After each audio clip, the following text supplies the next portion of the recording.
Hello guys. आज हम electrochemistry के अंतर्गत आज हम लेके आए हैं ओम का नियम और प्रतिरोध। आज हम ओम का नियम और प्रतिरोध का अध्ययन करेंगे। तो हम चलो देखते हैं क्या होता है ओम का नियम। ओम का नियम ओम का नियम होता क्या है। ओम के नियम अनुसार मतलब ओम के नियम के अनुसार किसी चालक का विभवांतर विभवांतर मीन्स वी। किसी चालक का विभवांतर मीन्स होता है विभवांतर को कहते हैं हम लोग वी कहते हैं। तो उस चालक में बहने वाली धारा ये याद रखना है। बहने वाली धारा के अनुक्रमानुपाती होता है। कौन होता है अनुक्रमानुपाती? जो विभवांतर होता है उस चालक में बहने वाली धारा के अनुक्रमानुपाती होता है। तो हम कह सकते हैं V समानुपाती I। जहाँ V क्या है? विभवांतर है। I क्या है? धारा है। तो विभवांतर धारा के समानुपाती होता है। अगर इस समानुपाती चिन्ह को हटा देंगे तो यहाँ पे आ जाएगा बराबर का चिन्ह और यहाँ जो एक नियतांक आ जाएगा जिसको हम कहेंगे R इंटू आई, ये हो जाएगा। तो हमारे पास V बटे आई हो जाएगा, पक्षांतर करेंगे तो बराबर R हो जाएगा ऐसा।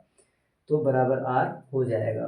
तो याद रखना है यह है ओम का नियम। ओम के नियम में विभवांतर जो है धारा I के समानुपाती हो जाता है। और विभवांतर जो है जब समानुपाती हो जाता है, जब इस चिन्ह को हटाएंगे तो बराबर का चिन्ह आएगा और जब बराबर का चिन्ह आएगा तो एक नियतांक आएगा R। तो R क्या है? R एक स्थिरांक है।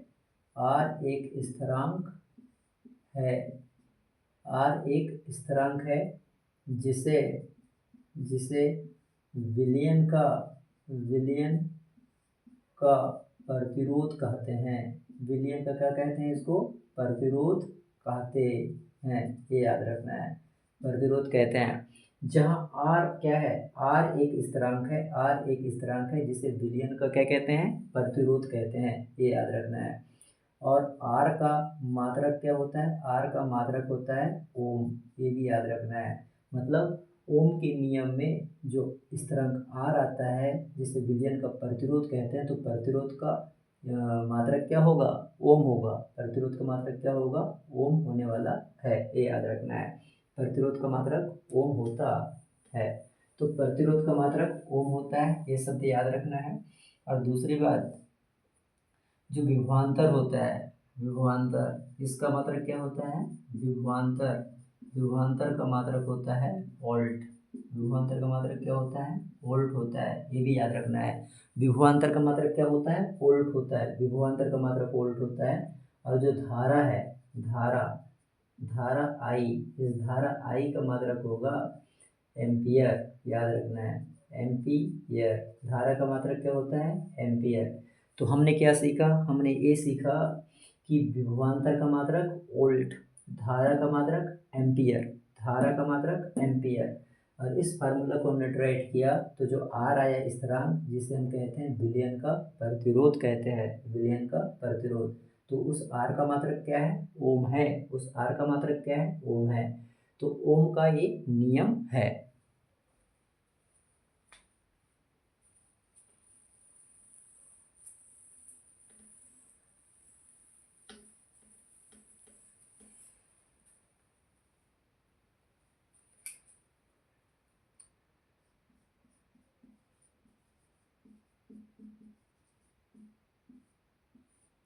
अब हम उस बाधा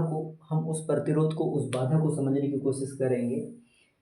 किसी चालक का प्रतिरोध उस चालक में प्रवाहित हो रही विद्युत धारा के लिए चालक द्वारा प्रस्तुत की गई रुकावट व बाधा को हम उस चालक की क्या कहते हैं? प्रतिरोध कह देते हैं। मतलब विलयन में है ना, चालक द्वारा प्रस्तुत की गई रुकावट, चालक के मार्ग में आने वाली बाधा क्या कहलाता है? उस विलयन का प्रतिरोध कहलाता है। और आप लोग जानते हो प्रतिरोध को कैसे दर्शाते हैं? प्रतिरोध को हम R कहते हैं। क्या कहते हैं? प्रतिरोध को R से दर्शाते हैं। तो जो ये R होता है, ये समानुपाती होता है L के। है ना। आर जो होता है वो समानुपाती होता है एल के, और जो ये आर जो होता है मतलब प्रतिरोध जो होता है वो व्युत्क्रमानुपाती होता है क्षेत्रफल के। तो जहाँ तुम्हारा एल जो है ये दो इलेक्ट्रोडों के मध्य की दूरी है, एल क्या है, दो इलेक्ट्रोड के बीच की दूरी, दो इलेक्ट्रोडों के बीच की दूरी को एल कहते हैं। और ये क्या है, इलेक्ट्रोड के अनुप्रस्थ काट का क्षेत्रफल, इलेक्ट्रोड के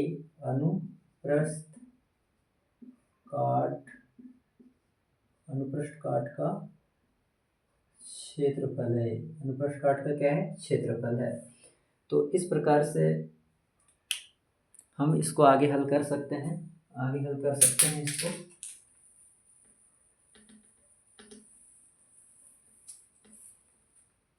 आगे क्या होने वाला है देखो, ये आर है समानुपाती, ऊपर हो गया एल और नीचे आ गया ए, ये हो जाएगा।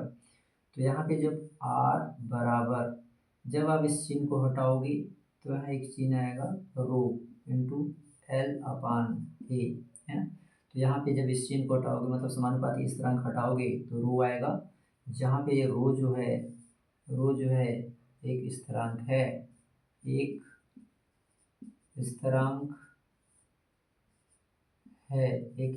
है, है ना। रो एक स्थिरांक है जिसे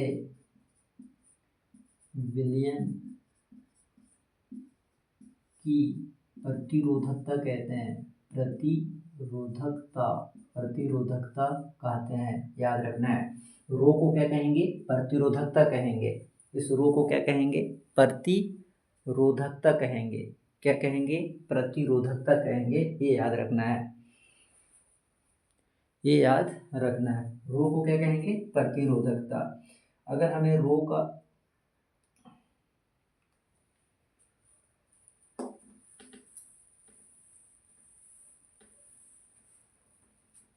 अब देखिए, अब यहाँ क्या हो जाएगा, अगर मुझे रो का मान चाहिए तो क्या हो जाएगा, प्रतिरोधकता का मान चाहिए तो रो इज इक्वल टू, रो के साथ इस एल का मल्टीप्लाई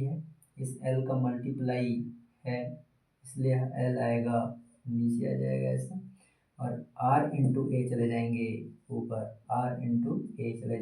ऊपर, रो की इकाई देखना है।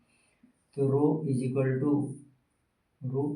टू क्या हो जाएगा, आर की इकाई क्या होता है, ओम होता है। आर की इकाई क्या होता है, ओम होता है। ए की इकाई क्या होता है, आप यहाँ पे सेंटीमीटर स्क्वायर लिख सकते हो, क्षेत्रफल है ना।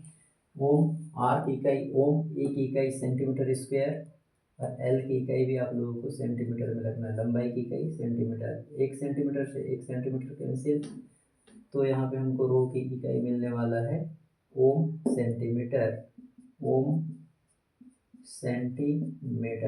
किसकी इकाई है ये जो इकाई है, ये इकाई है रो की इकाई होगा ओम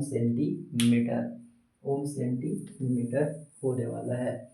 इसको हम सेंटीमीटर की जगह मीटर भी रख सकते हैं, तो rho is equal to ohm metre भी हम लिख सकते हैं। तो रो की इकाई, रो क्या है, रो प्रतिरोधकता है,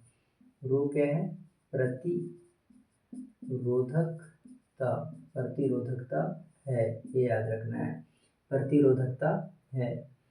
फार्मूला क्या था हमारे पास, R is equal to rho into L upon A, ऐसा था, है।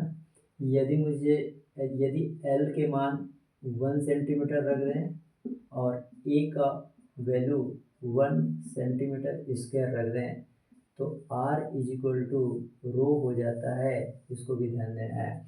हम एल की जगह क्या लिख देंगे, 1 सेंटीमीटर, और ए की जगह क्या लिख देंगे, 1 सेंटीमीटर वर्ग। तो आर और रो दोनों बराबर हो जाएंगे, तो इसको भी ध्यान रखना है,